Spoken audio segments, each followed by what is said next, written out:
Let me show you tomorrow afternoon. These are the highs projected. We're looking at low 60s off to the northwest, and that'll probably be early in the morning up until about 9 or 10 a.m.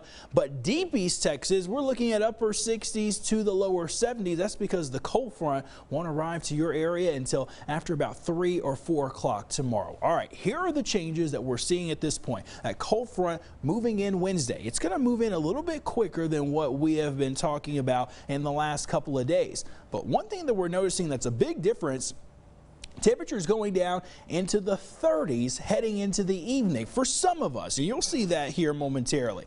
Rain changing over to a wintry mix as early as midnight, maybe by this time tomorrow night in our northwest counties especially. That's where we may see the wintry mix change over. And then the Ouachita Mountains, we were talking about how that cold air effect was preventing most of the freezing temperatures getting into the area. Well, now it looks like it's going to get more so into East Texas, and that may allow more of our area to see the potential of frozen precipitation. Let's go to Futurecast. I've added the temperatures on here too. You've got the freezing line, there's the blue line, and then the cold front. This is 4 o'clock. Temperatures upper 60s, low 70s down to the southeast. Now, as we get into the evening, rain begins to expand in the area. Not expecting anything severe, but there will be some lightning that's associated with it. Notice the range of temperatures. This is what we're talking about with the colder air really beginning to move in. It's funneling from the northwest coming to the southeast. So we've got low 40s, 30s off to the northwest. Even a case can be made for temperatures near freezing at 7 o'clock back near the Sulphur Springs area. Well, we still have low 60s down to our south and to the southeast. We just have a messy weather situation that will unfold tomorrow evening, mostly in the form of rain, but temperatures that are close to freezing. Athens, Mineola, Canton would be included in that, Emory up to Sulphur Springs, even toward Franklin County.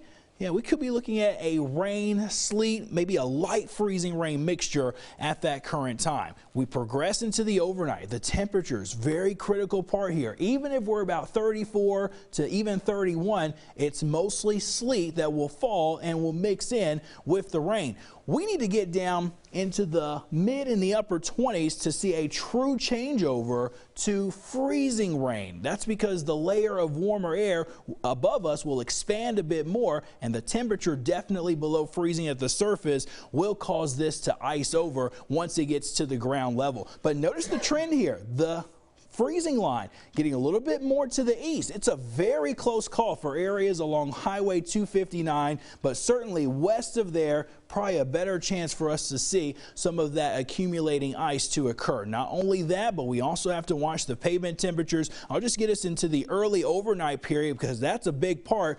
That's why we're looking at the greatest concern of accumulation of ice across our northwest area. So again, up to 1/4 of an inch. There are some models that are indicating a little bit more. Not ready to go gung-ho very high, but even this amount can cause some significant problems. Even 2/10 or less can cause problems as well, even in the central areas, and that would occur mainly during the day on Thursday. If you're to the east and in deep East Texas, it's probably less than 1/10 of an inch, and it's mostly rain, and it's a cold rain, but it's all because the temperature stays 34, 33, 32, but it's not necessarily freezing on contact with the ground.